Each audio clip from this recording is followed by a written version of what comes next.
de los hijos de Isaacar, 200 principales, entendidos en los tiempos y que sabían lo que Israel debía hacer y cuyas órdenes seguían todos sus hermanos. Es un tema interesante este versículo de la Biblia porque habla de una tribu que no es muy activa en la Biblia en todo el narrar de la palabra, pero dice cosas muy importantes como que habían personas que podían discernir los tiempos. Y no es un tema de adivinación. Y eso es importante que lo entendamos, entendidos en los tiempos, que sabía lo que Israel debía hacer, lo que el pueblo, era gente que aconsejaba al pueblo. Entendidos en los tiempos, discernir en los tiempos es como un pronóstico, no es un tema de adivinación. Es como cuando usted escucha las noticias y ve el pronóstico del tiempo, cuando entra al internet y ve el pronóstico del tiempo, lo que hace esa gente no está adivinando si va a llover o no va a llover, le está dando probabilidades de que suceda una lluvia o no suceda lluvia. Eso es lo que se llama pronóstico, son entendidos en el clima. Ellos estudian el movimiento de los vientos, las nubes, humedad, presión, temperatura, y de acuerdo a eso hacen sus cálculos y sacan probabilidades. Y muchas veces le aciertan. Últimamente están cada vez más precisos en esos pronósticos. Esta era gente que era parte, si usted agarra todo el capítulo 12, habla de un ejército de David. Cuando David fue ungido rey, él se rodeó de cierta gente con ciertos tipos de capacidades. Algunos muy guerreros, expertos en lanza, otros expertos en espada, otros expertos en flechas. Pero había gente, 200 principales, entendidos en los tiempos, que sabían lo que Israel debía hacer. Era gente sabia. Era gente que podía analizar lo que estaba sucediendo y hacer un pronóstico, una previsión de lo que podía venir. Debemos entender entonces que esa sabiduría debemos buscarla de Dios. La sabiduría que uno recibe de Dios es lo que produce estrategia para tu vida, para tu negocio, para tu ministerio, para todo lo que quieras hacer. Y esas estrategias son acciones que te van a llevar a una victoria, a un éxito, a conseguir una meta. Debemos entender primero dónde buscar esa sabiduría. Proverbios 1:7 nos dice: el principio de la sabiduría es el temor de Jehová. Los insensatos desprecian la sabiduría y la enseñanza. Hay gente que lo cree saber todo y no sabe nada. ¿Por qué? Porque habla de pensamientos humanos y no busca esa sabiduría de lo alto.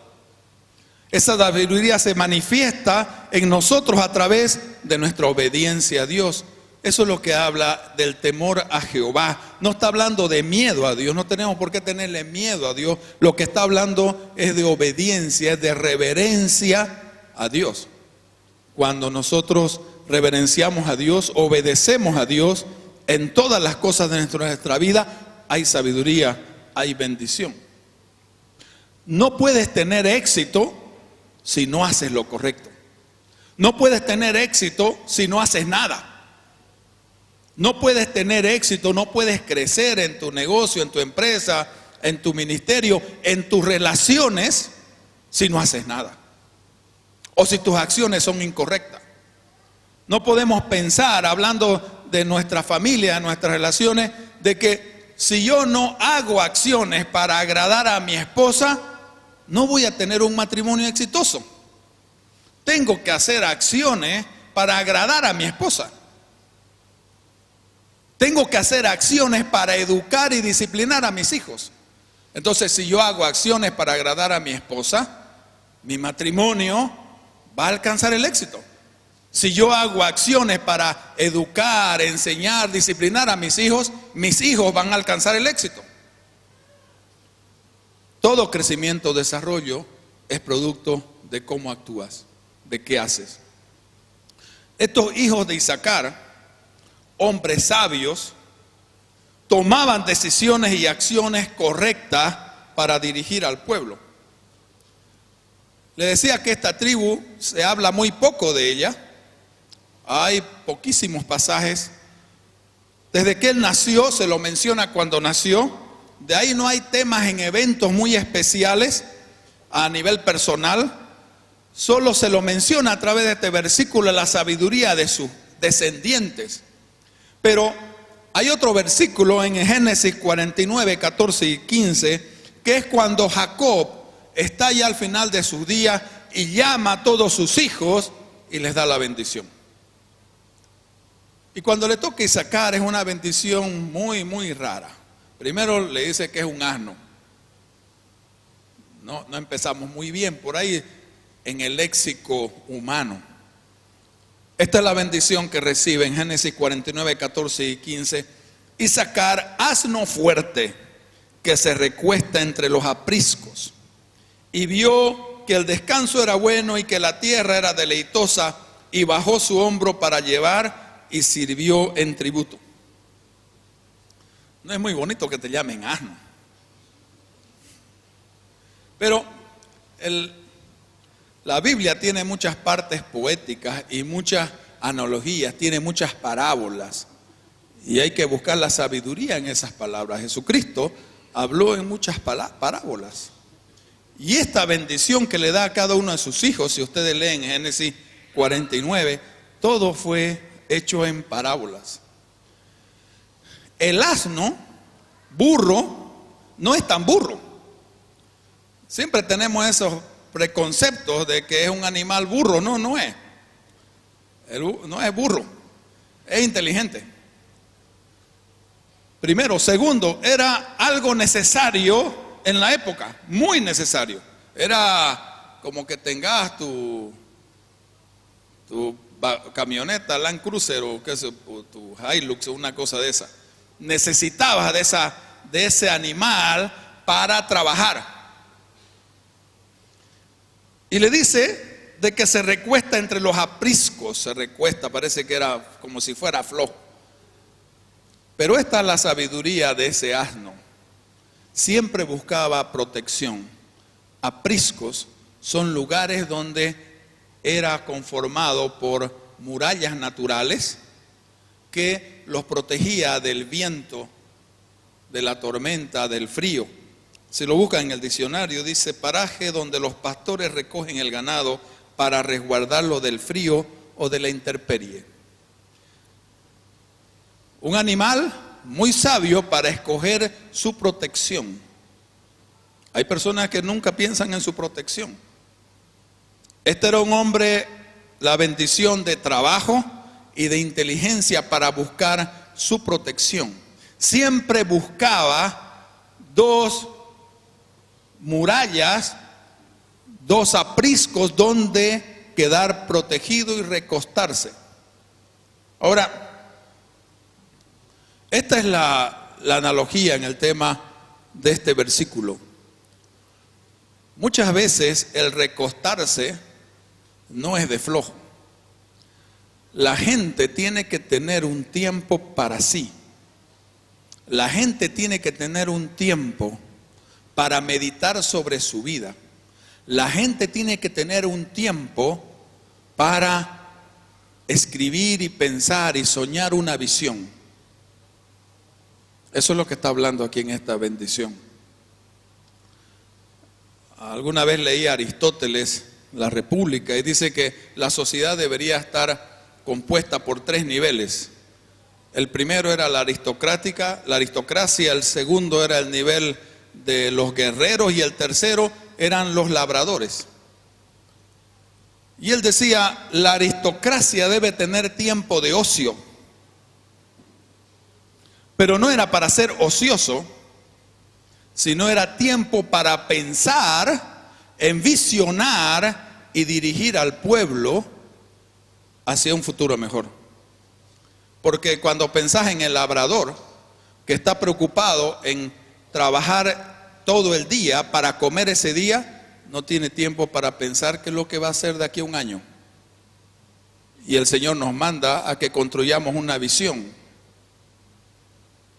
Y para que construyas una visión tienes que sentarte a pensar, a meditar, a ver tus capacidades, tus sueños, para poder escribir esa visión y caminar en ella. Tiempo de recostarte. Entonces, analizando esta parábola de bendición a Isaacar, habla de ese tipo de cosas. Personas que tenían su tiempo para calmar su actividad en protección y en tomar decisiones correctas. Los hombres sabios, los hijos de Isaacar, siempre, otro término para esta palabra recostar, cuando vas al hebreo, es formular o expresar. Es como cuando dices, estás en una reunión y dices, ok, pon tu propuesta sobre la mesa, échala sobre la mesa tu propuesta. A eso se refiere. Tu decisión, ponla sobre la mesa, recuéstala en la mesa para que todos podamos compartirla. Y otra palabra para priscos del griego son cargas, responsabilidades. La gente que busca la sabiduría siempre está entre dos cargas, decisiones o responsabilidades que tomar. Y cada visión es nacida de una carga que tiene alguien. El pastor Rolando tiene una gran habilidad para delegar ministerios. Si vos venís y le decís al pastor Rolly, pastor, creo que deberíamos hacer esto. Él dice, mi hermano, el Señor te puso esa carga. Por algo será, entonces vos comenzás a hacer un ministerio.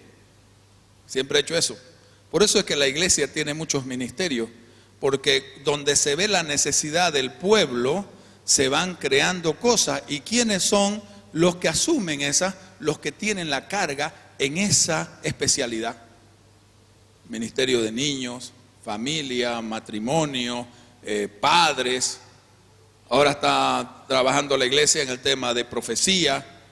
La gente que ve y dice, hay esta necesidad, esa es una carga. Y comienza a asumir una responsabilidad. Toda visión nace de una carga que tú colocas en tu corazón. Hasta que no tengas una preocupación, una carga, un deseo, una pasión en tu corazón, difícilmente va a nacer una visión. Difícilmente. Entonces la gente sabia o que busca la sabiduría siempre está en el dilema de las decisiones. Y hay un tema muy importante que es el hacer correctamente las cosas o hacer las cosas correctas. ¿Sabe? Hay una gran diferencia en ese trabalengua. Hacer correctamente las cosas o la decisión de hacer las cosas correctamente. Lo primero, el hacer correctamente las cosas, está ligado simplemente a administrar algo que ya está establecido en un sistema determinado. Lo segundo está ligado a lo que implica un liderazgo, una nueva cosa para hacer, una nueva carga que planteas, por ejemplo, dentro de la iglesia, dentro de tu trabajo, dentro de tu empresa, una toma de decisiones correctas en bien de todos. Cuando estás en la primera parte de hacer correctamente las cosas, simplemente hay un sistema que te dice, haz este paso, este paso, este paso, y no te importa el resultado final, si te está llevando un buen resultado o no te está llevando un buen resultado, pero tú haces correctamente las cosas, porque sigues el libreto. Y la decisión está entre actuar de una manera haciendo las cosas que tienes que hacer por el bien de todos. En esta decisión, en este dilema, es que la gente toma las decisiones para impactar su propia vida, para impactar a su familia, para impactar su sociedad. Eso fue lo que hizo Isaacar. No se habla mucho de él, pero podemos ver que cumplió su misión. El nombre Isaacar significa hay recompensa. Va a ser recompensado. En algún momento va a ganar la recompensa. Eso es lo que significa Isaacar. Aparte de no saber nada en lo personal, sí sabemos como consecuencia de sus hijos de que él hizo las cosas correctas. Un padre que seguramente vivió en integridad. Cuando un padre vive en integridad, va a dejar hijos sabios, va a enseñar hijos sabios, van a desarrollar hijos sabios. Y debemos entender como hijos de Isaacar, como personas sabias, que para hacer todas las cosas que debemos hacer, hay que tener una gran fe. Eso es verdad. Pero también debemos entender lo siguiente, de que la fe no es sustituto de la sabiduría. Y la esperanza que muchas personas tienen no es sustituto de estrategias. El tener esperanza no es una estrategia. El sentarse a esperar no es una estrategia. Y la fe no es sabiduría. ¿Sabe? Le voy a dar un ejemplo. Hemos conocido, ahorita me acordé de una hermana que ya no está acá con nosotros en la iglesia, se fue a Cochabamba. Esta hermana tenía una gran fe y era guardadora de pacto y oraba por su esposo. Su esposo estaba en alcoholismo y oraba por su esposo, oraba mucho tiempo. María Cristina la acompañó mucho tiempo y su oración en fe era: Dios me lo va a traer a mi marido, Dios me lo va a traer restaurado a mi marido. Esa era su fe. Pero ¿sabe qué pasó con ella un día? Una madrugada nos llamó a las 2 de la mañana, nos despertó en el teléfono diciendo: mi marido está tocando la puerta, ¿qué hago? ¿Le abro o no le abro? ¿Cómo lo recibo? ¿Qué hago en este momento? ¿Le cierro la puerta? ¿Le digo que no son horas de venir? ¿Qué hago? La mujer tenía fe, pero no sabía qué hacer en el momento preciso cuando ocurrió lo que ella le pidió a Dios. ¿Sabe? No es lo que conocemos, sino lo que hacemos, lo que marca la diferencia. ¿Sabe que por esa falta de sabiduría de esa mujer, de actuar con sabiduría, de recibir a su marido, de respetarlo, como dice la palabra, no pudo restaurar su matrimonio? Dios se lo trajo a su casa y ella no pudo restaurar su matrimonio hasta hoy. ¿Sabe? Hay padres que oran con mucha fe por sus hijos. Hay padres que se arrodillan ante Dios, creen, pero resulta que no saben qué hacer para bendecirlo y disciplinarlo. No saben qué hacer para corregirlo. Confunden las cosas porque no tienen sabiduría de Dios. La fe no sustituye a la sabiduría. La sabiduría es saber qué hacer con lo que conoce en el momento preciso, con la persona precisa, en el lugar preciso. Hemos tenido, por eso es que en la iglesia tenemos cursos para padres, escuela para padres, dura mucho tiempo, 2 cursos largos, más de 20 semanas cada uno. ¿Y sabe qué dice la gente? Muy largo. Yo le he dicho, bueno, una vez en una charla, porque le dije: ay, este curso dura 20 semanas, este otro dura 15 semanas, muy largo. Le dije: mire, ¿sabe qué? No hemos podido inventar el microondas para padres. Ese microondas que en 3 minutos te fabrica un padre, te cocina un padre. No hemos podido hacer eso. Esas son las personas que viven simplemente por inercia. ¿Sabe? Hay personas que viven por inercia y hay otras personas que viven por diseño. Diseñan su vida en dejándose guiar por el Espíritu Santo de Dios. ¿Sabe qué dice la palabra en Romanos de que nuestro diseño, el diseño y el propósito que Dios ha hecho por cada uno de nosotros es agradable y es perfecto. Pero para entender ese diseño agradable y perfecto, debemos transformar nuestra manera de pensar. Romanos 12, 2. Si vos no transformás tu manera de pensar a cómo Dios diseñó tu vida, nunca vas a encontrar ese diseño. Y vas a vivir por default, como dicen en inglés, como cuando te sale una página por default, vas a vivir por la herencia, por la inercia, mejor dicho. Porque crees que así son las cosas. Y si tus cosas están saliendo mal, no son así las cosas. Debes comenzar a buscar en Dios ese diseño que hay para tu vida. Y eso sucede en todo. En tu finanza, en tus relaciones, en tu ministerio, en tu empresa, en todo. No hay casualidades, hay un diseño de Dios para las cosas. Si buscas esa sabiduría de Dios. Lo único que hay que empezar con ese objetivo en mente. Hay que empezar con ese objetivo final en tu mente. Hay que preguntarse a sí mismo, ¿cómo quiero ser recordado? ¿Cómo quiero ser recordado en mi vida? Y comenzar a buscar esa visión. No puedes alcanzar una meta en tu realidad si esa meta, ese objetivo, si ese lugar no has estado ahí antes en tu imaginación, en tu visión. Habacuc 2:2 nos dice, Jehová respondió y dijo, escribe la visión y declárala en tabla para que corra el que leyere en ella. Escribe tu sueño, lo que te imaginas de tu matrimonio, de tus finanzas, cómo quieres llevar tu negocio, cómo quieres llevar tu relación, cómo quieres llevar la educación de tus hijos, dónde quieres que tus hijos alcancen, dónde quieres que tus hijos estudien.